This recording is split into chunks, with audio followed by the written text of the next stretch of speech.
No feeling in the world like watching your favorite team get embarrassed on national television.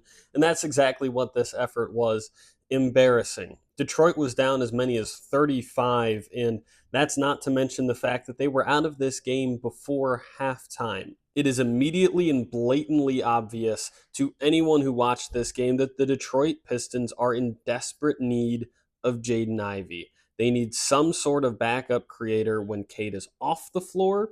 And even when he's on it, a defense as good, as long, as physical, and as athletic as the Cavaliers have, they're going to put enough focus on Cade that you just can't create even when he is on the floor. You're going to make someone else beat you. And right now, there is no one else. Now, I get that this is just a bad game. Even Cade had a stinker. Jalen Duren was basically non existent. Tobias Harris had no real impact on this game. Asar Thompson really didn't have one either. He was in foul trouble for a lot of it.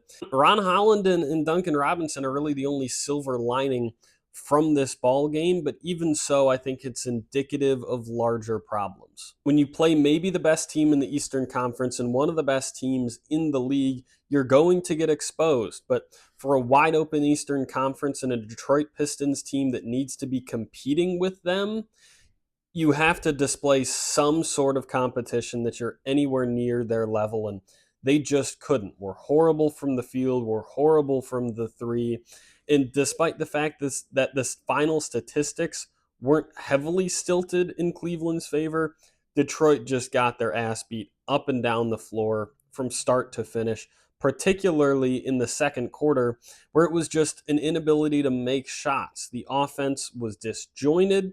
You couldn't get anything downhill. It was two passes and a shot, sometimes less. It was an offense that did not trust each other. There's just too many injuries to the roster right now. Karis LeVert is supposed to be a secondary or tertiary creator. Jaden Ivey needs to be healthy for this roster to be dynamic in any way. And Marcus Sasser is just the cherry on top that takes away another potential ball handler from you when Cade is off the floor. It could be close to a month before you get those guys back, and you can't just tread water until then.